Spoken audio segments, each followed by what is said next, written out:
Le rallye Monte-Carlo a été créé en 1911, mais à ce moment-là, ce n'était pas du tout une épreuve sportive au sens où on l'entend aujourd'hui. L'idée, à la base, elle vient d'un besoin très simple. En hiver, Monte-Carlo était vide, les hôtels n'avaient presque plus de clients, le casino tournait au ralenti, et la ville voulait relancer le tourisme. L'Automobile Club de Monaco, avec l'aide d'un homme qu'on retrouvera souvent dans cette histoire, Anthony Nogues, a proposé une idée, organiser une sorte de rallye hivernal qui attirerait du monde à Monaco en janvier.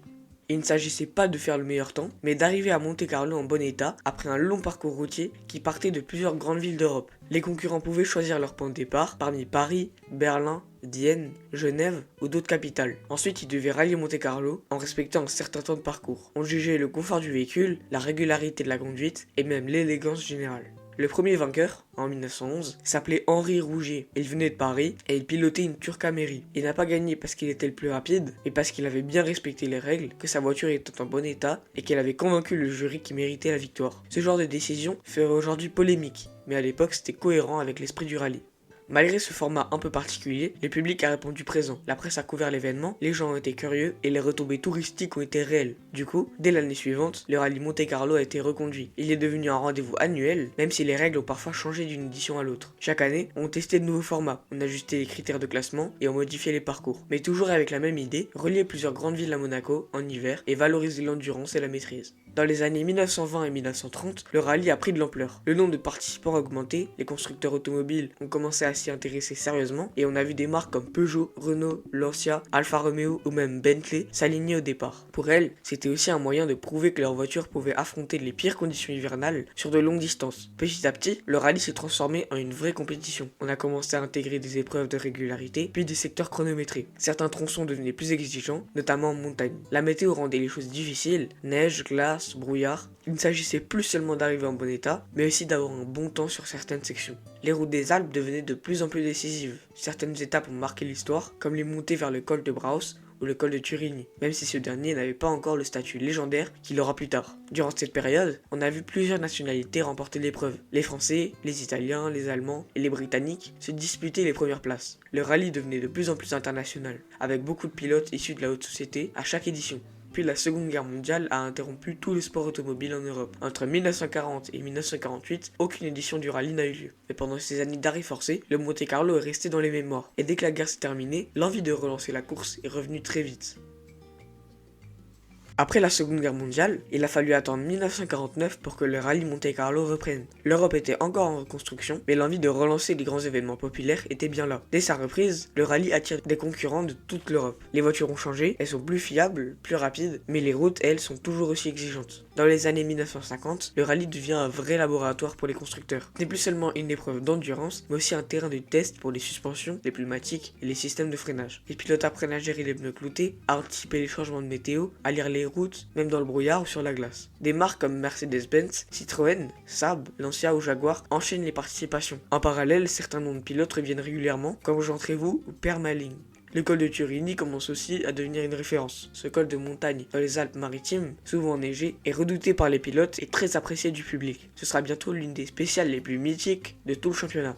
Dans les années 1960, le rallye gagne en intensité. On sent que la dimension sportive prend le dessus. Les épreuves spéciales chronométrées se généralisent. Le système de classement évolue. On ne note plus seulement la régularité ou le respect des horaires, mais bien la performance sur les tronçons chronométrés. C'est dans cette logique que va se construire le rallye moderne. Et puis il y a un événement marquant, l'arrivée de la Mini Cooper. En 1964, la petite voiture anglaise, compacte et légère, va réussir à battre des voitures bien plus puissantes. C'est un choc pour tout le monde. Elle récidive en 1965, puis encore en 1967. Grâce à son agilité sur la neige et sa maniabilité dans les épingles, elle prend l'avantage dans les cols alpins. Ces victoires vont forger sa légende et prouver qu'en rallye, la puissance brute ne fait pas tout. C'est une des grandes leçons du Monte-Carlo. Une bonne motricité, un bon choix de pneus, une trajectoire propre et un copilote bien calé peuvent faire toute la différence. Dans cette décennie, on voit aussi apparaître une meilleure organisation. Le rallye devient plus structuré et le rôle de l'équipe d'assistance devient crucial. On commence à parler de vraies stratégies d'équipe. En 1966, il y a un épisode célèbre. La victoire de la Mini est annulée après l'arrivée. Les organisateurs ont disqualifié les 3 premières voitures, toutes des Mini Cooper, pour une question d'ampoule non homologuée. C'est la Citroën DS de Pauli Tauvonen qui est déclaré vainqueur. Mais même lui avouera plus tard qu'il ne considérait pas avoir gagné ce jour-là. Ce genre d'affaire montre à quel point le règlement est devenu plus strict et que les enjeux sont devenus beaucoup plus importants.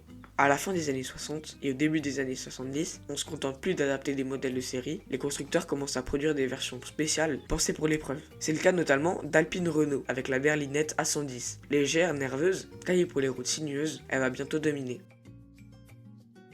En 1973, l'histoire du rallye Monte-Carlo prend un virage important. Cette année-là, la Fédération internationale de l'automobile lance officiellement le championnat du monde des rallyes. Le Monte-Carlo devient la manche d'ouverture du championnat. Il est désormais placé sur un calendrier mondial aux côtés d'autres épreuves mythiques, comme la Safari Rally au Kenya, l'Acropole en Grèce ou le RAC en Grande-Bretagne. Ce nouveau statut donne tout de suite une grosse importance à la course. Chaque seconde compte pour le championnat et chaque erreur peut coûter de nombreux points au début de la saison. Et pour cette première année du WRC, c'est une voiture française qui va briller, l'Alpine A110, la fameuse berlinette bleue. Elle remporte la victoire avec Jean-Claude Andrieux au volant. Elle est légère, efficace sur les routes de montagne, agile dans les virages serrés, et elle est taillée pour Monte-Carlo. L'Alpine marque les esprits et sauve même le tout premier titre constructeur de l'histoire du championnat. C'est une fierté nationale, mais aussi un tournant dans la manière de concevoir les voitures de rallye. Ce ne sont plus des voitures de série simplement renforcées, mais ce sont des machines pensées pour la performance. Lancia va comprendre ça très vite. En 1974, la marque italienne arrive avec la Stratos HF. Elle a été conçue uniquement pour le rallye, avec un moteur central V6 et une répartition des masses parfaite pour les routes sinueuses. Elle domine le championnat pendant de nombreuses années, enchaîne les victoires au Monte-Carlo et impose un nouveau standard. Pendant toutes les années 70, le Monte-Carlo reste l'épreuve de référence en Europe. Il se court en plein hiver, sur des routes où il peut neiger à un virage, pleuvoir au suivant, puis sécher 2 km plus long. Les pilotes doivent apprendre à anticiper les changements de revêtement et à faire confiance aux ouvreurs. Ces équipes qui passent avant eux pour annoncer les conditions en temps réel. À la fin des années 70 et au début des années 80, une nouvelle technologie change le visage du rallye, la transmission intégrale. C'est Audi qui l'introduit avec la Quattro.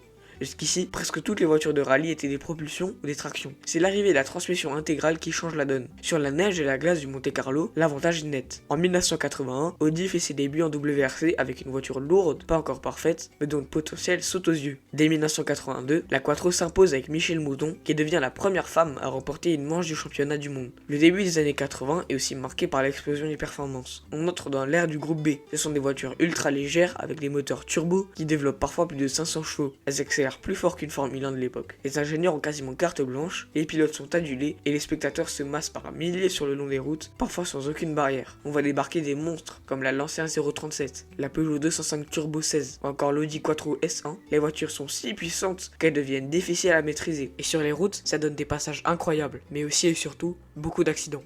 Le public, lui, est de plus en plus nombreux. Les fans allument des feux de camp, dorment dans la neige, attendent pendant des heures juste pour voir les voitures passer quelques secondes à fond dans les épingles. L'ambiance est unique, mais le danger aussi. En 1986, la FIA décide de mettre fin au groupe B. Cette année-là, plusieurs accidents graves, dont celui de Toivonen et Cresto en Corse, poussent les organisateurs à tout arrêter. Le groupe B est jugé trop dangereux. Le Monte-Carlo, comme le reste du championnat, doit revenir à des voitures plus raisonnables et plus proches des modèles de série. Après l'interdiction du groupe B en 1986, le monde du rallye doit se reconstruire. Ce sont les groupes A qui prennent le relais. Le rallye Monte-Carlo reste fidèle à lui-même, route de montagne, météo imprévisible et ambiance hivernale très particulière. Mais désormais, la priorité c'est de combiner performance, fiabilité et sécurité. À la fin des années 80, les constructeurs japonais commencent à prendre de plus en plus de place dans le championnat. Toyota arrive avec la Celica GT. Très vite, elle devient redoutable sur les routes du Monte-Carlo. En parallèle, Lancia continue de briller avec la Delta HF Integrale, une voiture qui va dominer pendant plusieurs années grâce à son équilibre et sa capacité à performer dans toutes les conditions. Dans cette période, plusieurs pilotes marquent le rallye de leur empreinte. Il y a Juha Kankkunen, un Finlandais précis et constant. Il y a Carlos Sainz, espagnol, premier non-nordique à vraiment s'imposer sur tous les terrains. Et puis Didier Auriol, un Français au style fluide et efficace, qui gagnera enfin le Monte-Carlo en 1990 après plusieurs tentatives. Ces pilotes sont des pointures, mais aussi des modèles de régularité. Leurs bagarres sont serrées, parfois à quelques secondes d'écart seulement, après plusieurs centaines de kilomètres. Au début des années 90, Subaru entre dans la danse. La marque japonaise engage la Legacy RS, puis surtout l'Impreza. Avec son moteur boxer, ses 4 roues motrices et son bruit très caractéristique, Subaru ne tarde pas à devenir une référence sur la neige et le verglas. C'est aussi la période où le jeune Colin McRae commence à faire parler de lui. En 1995, il remporte le championnat du monde et l'Impreza entre dans la légende. En parallèle, Mitsubishi répond avec la Lancer Evolution, une voiture tout aussi performante, pilotée par Tommi Mäkinen. Le Finlandais remporte 4 titres consécutifs entre 1996 et 1999. Mais la fin des années 90 voit aussi le retour d'un constructeur français, Citroën. D'abord engagé en Formule 2 avec la Xara Kit Car, Citroën prépare en coulisses son arrivée dans la catégorie Rennes. Et avec elle, un jeune pilote alsacien commence à se faire remarquer, Sébastien Loeb. En 2002, il participe à son premier Monte-Carlo en WRC. Il termine deuxième sur la route, mais sera finalement reclassé premier après la disqualification du vainqueur pour une histoire de pneus non conformes. Puis la décision sera inversée à nouveau. Bref, une affaire compliquée. Mais ce qui compte, c'est que Loeb a montré ce jour-là qu'il allait falloir compter sur lui. En parallèle, d'autres pilotes comme Marcus Grönholm, Richard Burns ou Jules Panizzi s'illustrent aussi. Cette période est marquée par la grande diversité de constructeurs, de styles de pilotage et de technologie. Le Monte-Carlo conserve sa place de vitrine technologique et il est toujours la première manche de la saison, ce qui donne le ton pour tout le championnat. Gagner ici, c'est envoyer un message. En 2003, cette tendance va se confirmer avec la montée en puissance de Loeb, qui ne va pas seulement gagner, mais dominer pendant presque une décennie.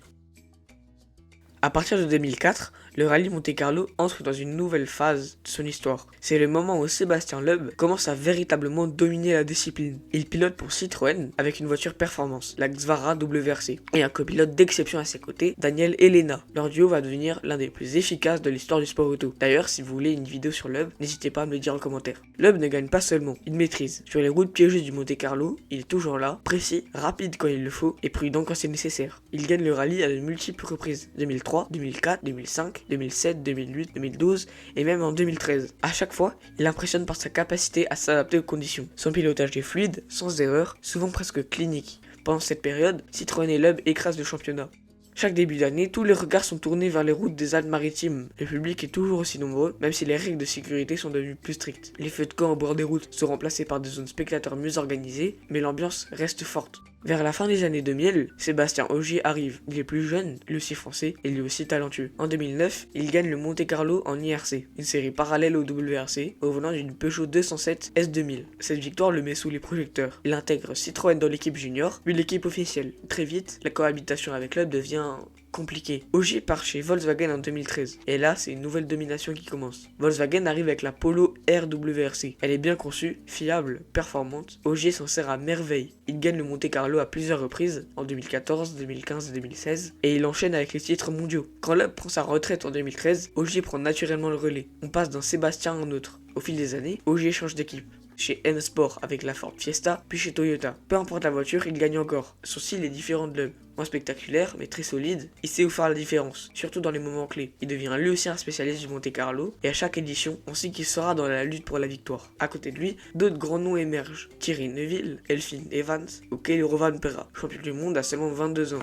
Chacun a ses qualités, mais le Monte-Carlo reste une épreuve à part. Même pour les jeunes pilotes très rapides, il demande un vrai sens de l'analyse. La météo, les pneus, la gestion des zones sèches ou humides, tout peut basculer en quelques kilomètres. Le rallye évolue aussi technologiquement. Les voitures deviennent de plus en plus avancées. Les suspensions sont plus sophistiquées, les moteurs mieux gérés, et les équipes travaillent avec des données ultra précises. En 2022, un nouveau règlement entre en vigueur, avec l'arrivée des voitures hybrides. Les Rally One combinent un moteur thermique et une unité électrique. Le Monte-Carlo s'adapte à ce changement. Les parcours restent globalement les mêmes, toujours entre l'arrière-pays niçois, les cols enneigés et parfois quelques spéciales, plus loin vers le Gap. En 2022, c'est Sébastien Loeb qui crée la surprise. À 47 ans, au venant d'une Ford Puma hybride, il revient pour une année et gagne le rallye, devant Ogier. C'est la première fois depuis longtemps que les deux légendes se battent jusqu'au dernier jour dans une atmosphère tendue, mais toujours respectueuse. Aujourd'hui, le rallye Monte-Carlo reste une référence. Il ouvre chaque saison, donne le ton pour toute l'année. C'est une épreuve qui a traversé des décennies sans jamais perdre son prestige.